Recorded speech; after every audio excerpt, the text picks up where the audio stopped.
I'm sure you've heard of the Pareto Principle. 80% of your results come from 20% of your effort, or 80% of your revenue comes from 20% of your customers. If you focus on that 20%, then you build your market around them, you find more people like them, then you will yield success. It's taught in every business school. It's repeated in every market meeting. And it's one of the most expensive misreadings in the history of brand building. And Brian Sharp has the data to prove it.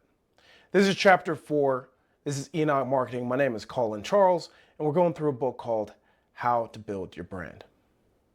So, what we've been taught, and this is the conventional marketing logic, is that we can use the Pareto Principle as a heuristic. Meaning we should expect that 80% of our revenue is going to come from 20% of our customer base.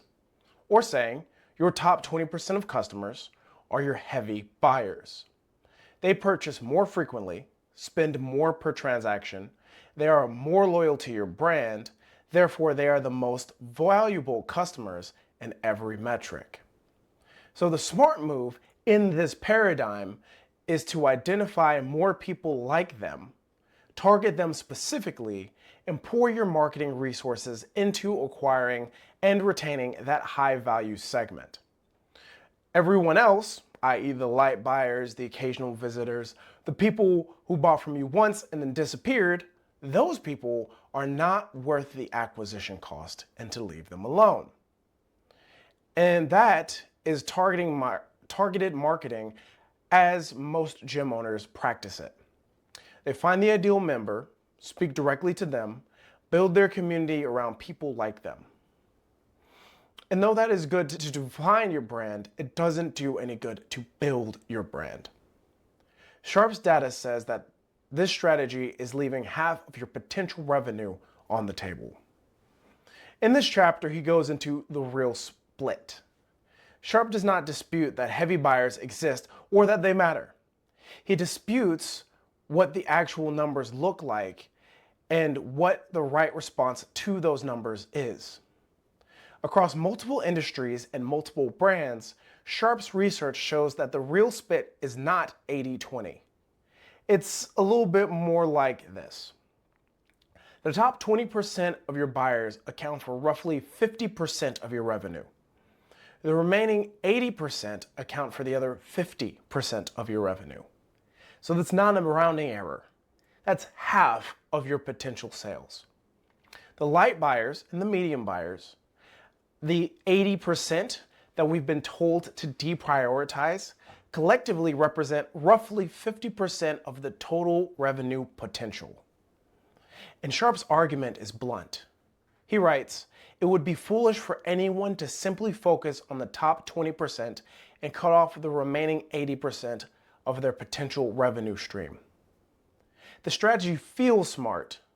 If you focus on heavy buyers, maximize their value, ignore everything else, that's the strategy that voluntarily walks away from half of the potential. And he sets this up in two different paradigms. One is mass marketing, and the other one is target marketing. And there's a distinction between the two. Sharp defines the difference precisely, and it's not what most marketers think that it is. Target marketing is not about finding a niche.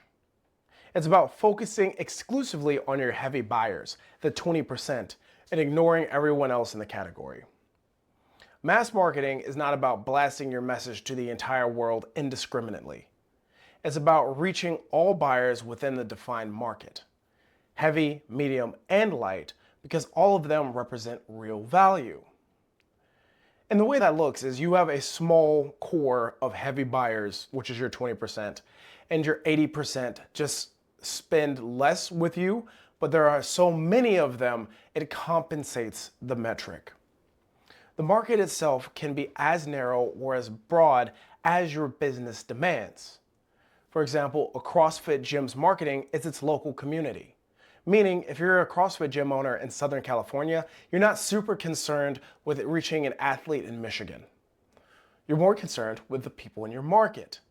That area that you want to reach is your entire market.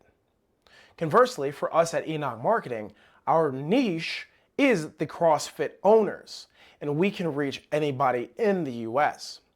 Therefore, our market is a global market of the United States, not the local market of a typical CrossFit gym. Both are defined, both are bounded markets. And within those markets, Sharp says to reach everyone, not just the heaviest buyers. And here's the problem with target marketing stated as plainly as possible. When you focus all of your marketing energy on your heavy buyers, that is that 20% who are already buying most of your product, you're spending money to convince people who have already been convinced. Think about Coca-Cola. If 20% of Coca-Cola drinkers account for 60% of Coca-Cola's profits, and Coca-Cola decides to market specifically to that 20%, what are they actually doing? They are telling their most loyal customers to buy more Coca-Cola. Customers who are already buying as much Coca-Cola as they are going to buy. At that point, they're just preaching to the choir. You're not gaining market share. You're not acquiring new customers. You're not growing penetration. You're spending money to talk to people who are already going to buy. Your heavy buyers have a ceiling, and most of them are already at that ceiling, being how much they can provide to your revenue. Your light buyers don't have that ceiling, and that is why the growth is in finding the light and medium buyers. For a CrossFit gym, your consistent athletes, the ones who are coming 3 to 5 days a week, are the ones that are your heavy buyers. And they don't need to see your ads because they're already there at your gym. Every dollar you spend marketing to them is a dollar that you did not use to reach new people who have never walked through your door. And truthfully, that is the crux that I see most gym owners doing. They'll run ads, promotions, and videos that are targeted back to the people who are already there. And they wonder why they can't grow. It's because they are in the mindset to believe that if I'm doing a good job, my product will speak for itself. And consistently we find that is fundamentally untrue. We need to focus on the light buyer. And that person, who is the light buyer, the occasional CrossFitter, the person who did your intro class and then drifted away, represents an incremental revenue that your heavy buyer simply cannot generate for you, no matter how loyal your heavy buyer is. Does that make sense? Putting that more directly, if you have an athlete who's going to be there come hell or high water, they're not going to increase your revenue. It's the person who's like, man, maybe, maybe not, who's going to increase your revenue, because we're going to convert them from a person who's thinking about CrossFit to a regular. And we'll come back to this later. So across the 3 chapters 2, 3, and 4, Sharp is making one argument. Chapter 2 said, penetration is more important than loyalty. If you reach more people, you'll grow your brand, not by deepening the relationship with your loyalists. Chapter 3 said, focus on acquisition over retention. And growth comes from new buyers, not by keeping the existing ones longer. Chapter 4 says, the mass market over target marketing.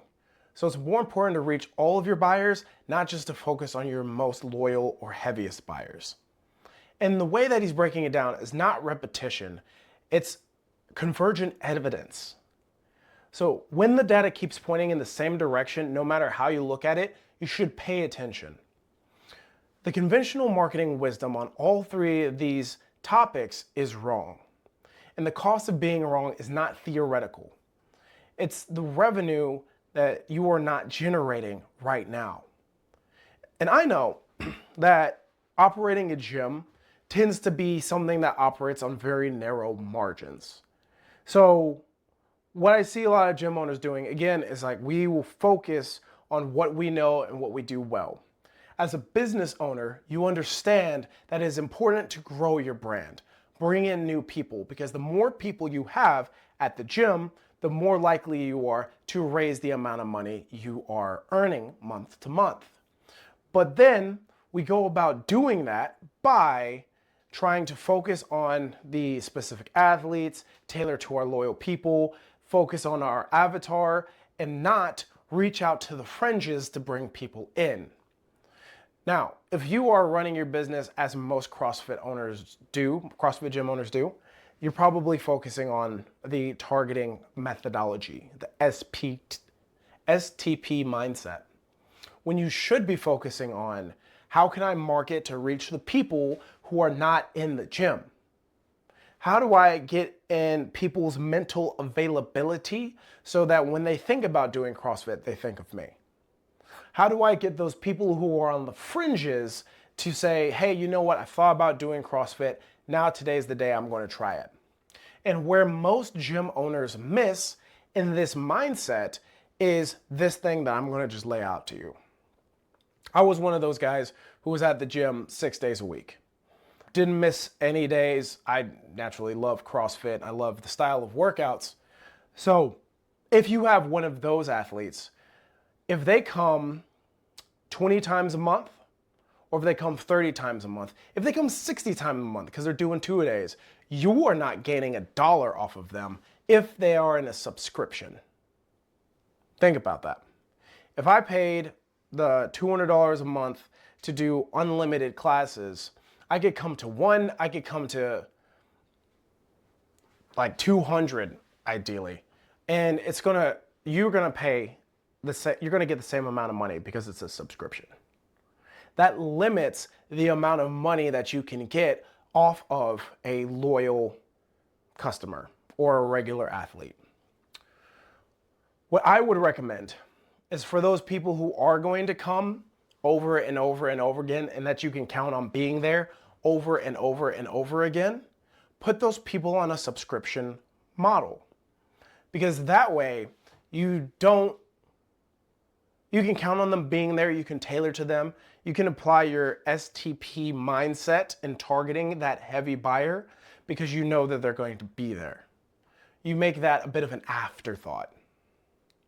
Now, for everyone else, the person who comes in twice a month, the person who comes in several times, maybe they just come in on the weekends, what you should do is put them on a punch card system.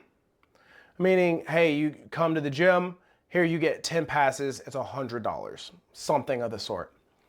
That way you are incentivizing them to come back because they know they've already had the sunken cost of the punch card, and then they will come in more frequently but still on their time. That way you don't put them in the all or nothing scenario. The business model for most CrossFit gyms is you come in, you can get so many classes for this price, you can get unlimited for this price, etc., etc. But that's an all or nothing cost, which then makes it more difficult to include the fringe athletes from joining. And I'll tell you why. If it's all or nothing, it is always, always, always going to be easier to take nothing. I.e., it's easier for me as a fringe athlete to say, you know what, I only come here once a month, I come here twice a month, it's not worth me buying the minimum subscription, so I'm just going to separate myself completely, as opposed to saying, hey, you have a punch card, it's good for forever, come when you're ready, because by giving them the punch card, you've lowered the barrier to entry and given them an incentive to come back. By doing that, you are opening up the possibility of those athletes who are only coming once a month, once every other week, maybe once a week, to come as they want to without having to commit to an ongoing fee. Does that make sense? Saying it one last time. By giving them a punch card, your fringe audience, you lower the barrier to entry and you make it easier for them to come. And that's a great way to bring in those fringe athletes. So as a gym owner, you could probably expect how many fringe athletes do you have versus how many loyals. I recently, just for the sake of it, my home gym, what I consider my home gym is CrossFit Regenix. It's not even called CrossFit Regenix. It's Regenix Athletics in Carson, California. I love that gym. They have roughly 150 members who pay regularly, which is good. And their price is somewhere around, it's like $120-ish for 10 classes a month, and then $180-ish for unlimited, which I have my own thoughts on. I was looking at their market just for fun, just looking at their market recently, and how many people between the ages of 22 and 55 who are interested in CrossFit or have shown interested in CrossFit exist within 5 miles of this gym. Now, if you probably don't know, it's in Los Angeles, right? And most of you who hear this don't know Carson from Adam. If you have 150 members that are coming regularly and who are on subscription, how much of the total market do you think that would be? And I'll go ahead and ruin this thought for you, because the total market of people who could be coming to CrossFit classes in Carson, California, between the ages of 25 and 55, who have already shown interest in CrossFit and within a 5-mile range, that's a lot of variables, 25, 55, shown interest in CrossFit, 5 miles of the gym. That number is 350,000. There are 350,000 people in their market who live within 5 miles of that gym. Now, putting that in perspective, it is Los Angeles. It's a little bit more densely populated. And that's not everybody between 25 and 55. That's only the people who have shown interest in CrossFit. That means with 150 members, you are getting, and I'm going to do like loose math on this. You're getting roughly 1/10, no, not even. Uh-oh, I'm doing math and this is bad. So hypothetically, the market is 350,000. If you were getting 1 for every 1,000 people in your market, you'd have 350. So we're not getting that. We're getting, we'll say 40% of that. Not even, it's less than that. You're getting, we'll say 40%. You're getting 40% of 1,000th of your potential market. And again, an excellent penetration is 20%. 20% of 350,000 is 70,000 people.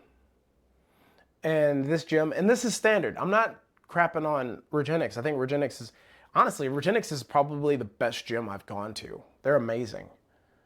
And their marketing is pulling in 40% of 1,000th of their market, which again means you're leaving essentially 350,000 people out of your market. Now, if you could, hypothetically, and if you're doing sales and funneling correctly, you should expect to get about 1 in 1,000, which means you could double the number of people going to your gym essentially overnight by tearing down the barriers to entry that you have by making everything an ongoing subscription. And the way you tear down that barrier to entry is simply by making a punch card system that's easily advertised. Now, what's funny about that is Regenix actually does have a punch card system, I know, which makes this problem a marketing problem. And that's something that's easily fixable. If you have the right tools and you know how to do it, you can fix that in a matter of months. No disrespect to Regenix, you know I love you guys, and much respect, but it's an excellent gym. It is an excellent gym. It just has some marketing opportunities that it could exercise. I digress. Continuing on with my tirade of thoughts, I want to talk about niching versus mass marketing. And because those are, again, two different things. Target marketing is trying to reach the 20% that's going to yield you that 50% of your marketing. For most gyms, you don't really know who that 20% is. You can find out by just taking a record of who comes regularly, who are those people who are there consistently and have been there for a long time. But you don't know if that's 20% of your market, or you don't know if that's 80% of your market. And the thing of it is when you're doing that marketing, according to Sharp, you need to reach everybody who has the potential of even considering working with you. And that's a very difficult thing to do if you're not properly marketing your gym. And that's not to be confused with niching. Finding a niche is defining the bounds of your market. And I'll give you an example. For Enoch Marketing, we only work with CrossFit gyms. We can work with bodybuilding gyms, boutique gyms, step classes, Zumba classes, etc. We can do all of that because the model is the same. And we can reach out to those people, but we focus on CrossFit because we, meaning myself, know the CrossFit world so well. That allows us to connect and to relate to them. If we were to just mass market every gym across the country, we'd have more people in our market than we do. However, we would blow all of our resources trying to market to everyone. And I can't speak to the same understanding for a Zumba studio as I could a CrossFit studio, because I've been in the CrossFit world for years. It bounds the market. To let you know, the CrossFit market of CrossFit gym owners in the United States who, again, are interested in CrossFit and they own, is somewhere between 1.3 to 1.6 million people. Now, if we were trying to do everybody, we're talking about 200 to 300 million people. And then that would be for just people who are doing general business things. You can't speak to everybody in your market. So it's actually beneficial to bind your market to something that you can manage and then spread the reach out so everyone knows, as opposed to picking your giant market and trying to find your 20% out of nothing. You can't put the cart before the horse here. You have to niche, find your target market, advertise, get the business going, then find your 20% before you can even target market. And even when you do, you shouldn't. You should always appeal to your niched market. Second, you have to understand some things about your market in order to be effective. Now, at Enoch Marketing, we do more than clearly making videos and running meta ads, etc. We've designed a technology that does the analysis of your gym, of your area, and of your competitors for you. So you come to us, you sign up, and what we'll do is we'll sit down with you in a strategy call or a discovery call, planning call, depending on how you sign up. So we have different products, naturally. And we'll look at your gym. We'll look at the area that your gym is serving, who lives there, what's the socioeconomic status of who lives there, the ages of the people who live there, how many people live there, who are your competitors, whether that be the CrossFit gyms, other boutique gyms, 24-hour fitnesses, etc. And we look at what you are doing in your gym, how long you've been open, are you running ads, what type of ads you're running, and we take all of that information, put it together, talk about your strategy, and then we talk about how we can make that strategy happen.